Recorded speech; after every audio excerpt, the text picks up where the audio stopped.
I'm most familiar with the West Los Angeles area. That's where I ran my housing business. So how do you start a subletting business? First, a lot of people think subletting is an illegal activity. I mean, when you sublet your apartment, this is totally not the case. All you have to do is speak with the landlord or the property manager and tell them you want to do this professionally. So what they do a contract with you, at least an annual contract. There's a section in a contract that allows you to basically sublet. That's it. In any contract across the states, there is always a section that talks about subletting. So all they have to do is give you permission to sublet. From that point on, you're good legally. You can go ahead and sublet to anybody. This is mostly the case in New York City and Los Angeles and Chicago, like big cities, as I mentioned before, and big universities and colleges. This is mostly practiced, very common. This is mostly done professionally. A lot of individuals, they sublet because they leave for the summer, etc. But there are also professional companies that do this. As far as I know, I'm most familiar with the West Los Angeles area. That's where I ran my housing business. It was called Global Homes LA. The website is actually still up, globalhomesla.com. I also have videos. I just keep them up there for personal reference. Once you get the contract all taken care of, all you need to do is go buy furniture, get cable and internet, electricity bill started. Again, you want to incorporate your business for liability purposes. I would highly recommend incorporating an S corporation or an LLC.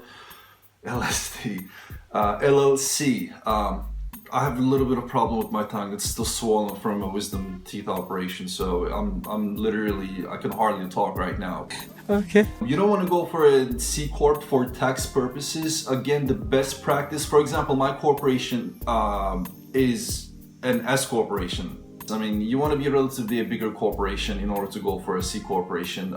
When you incorporate an S corporation, you're only supposed to pay tax from the amount you take from your business account.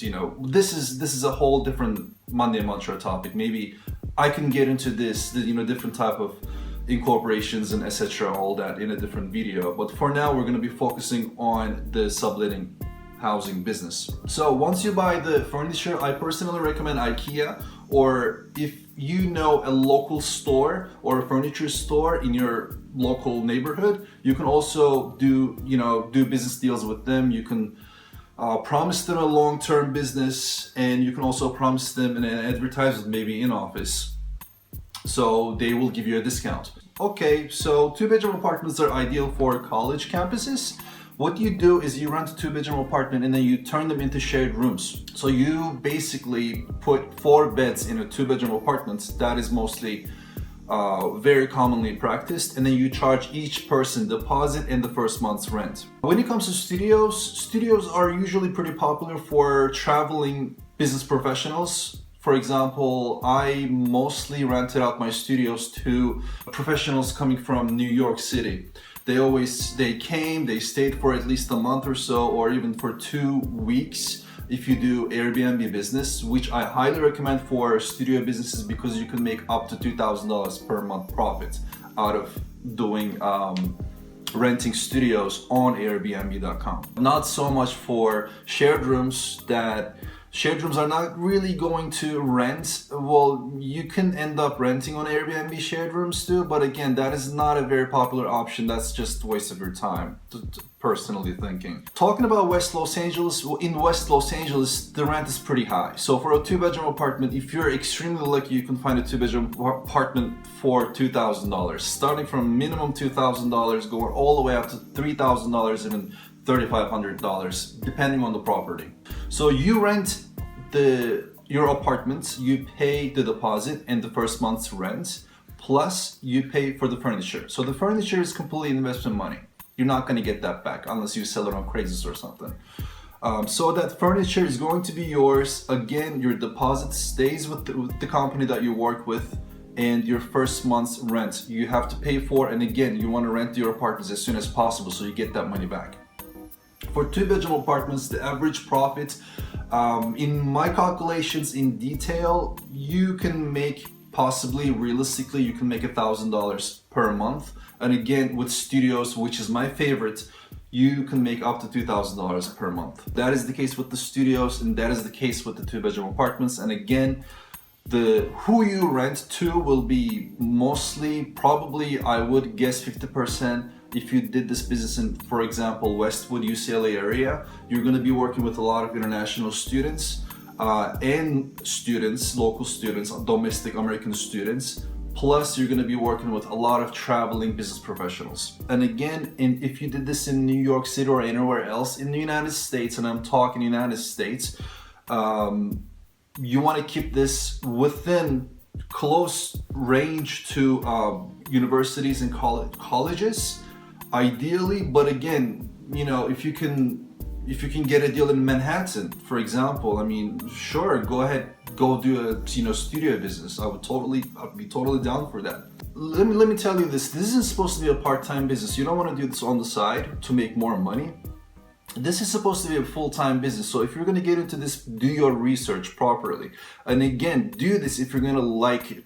If you're going to love, if you like talking to people, if you like PR, because there's a lot of business aspect to this business. It may sound easy, but again, this is a serious business and it takes professionalism. You can't just do this. You can't just rent an apartment, get an idea. Hey, I'm going to do this. I'm going to rent one apartment, do this on the side. It's just going to be an extra income. Why not? You know, $1,000 per month plus more. Why not? But again, no. This is going to take up of your time, and if you mess up, this isn't going to end well. Because I've seen a lot of small businesses that attempted to start this business in Los Angeles area, and you know, they all perished. Again, it's out of ethics and respect. I'm not going to share or give out any names of companies or the people. You get the idea. You get the idea. You know what I'm talking about. All right, I'm tired. Come on, give me a break. I'm kidding. I kid. I'm just really hungry and tired. And this coffee, this is like my third coffee so far. Yeah. What I'm doing, I'm basically going over my notes. When I sit in front of the camera and talk, you know, I have to take notes. Otherwise, I'm always like when I'm editing the videos, I'm like, oh, I should have totally mentioned that. Even when I work with my vlogs, I'm always like that. Oh, I totally forgot to say that. You know, I should have said that. Yeah, so that's pretty much it. It looks like I went over everything. So if you have any questions or comments, please drop it down there. I am happy to share my experience and knowledge with you guys. If you're considering this business seriously, again, feel free to drop a comment and I'm gonna get back to you guys. And again, I also make vlogs and short sketches in my free time. I upload my videos every other day. So if you like my vlogs, go ahead, check out my other videos. Don't forget to subscribe and like. Stay busy. And before I forget, the Monday mantra quote of the day is: choose a job you love and you will never have to work a day in your life, Confucius said once. So think about that before you get into any kind of business or any kind of hobby, you might say. So again, thank you for joining. I hope you liked my video. Don't forget to subscribe and like, and I will see you guys next Monday. Stay busy. Love you guys. Take care. Bye-bye. I hope this camera is still recording. I'm gonna be so pissed. Oh, thank Lord. God, 16 minutes. God damn, that's a long one. Let's go over some of the stuff that I follow in my life. I at least try to follow in my life. These are the things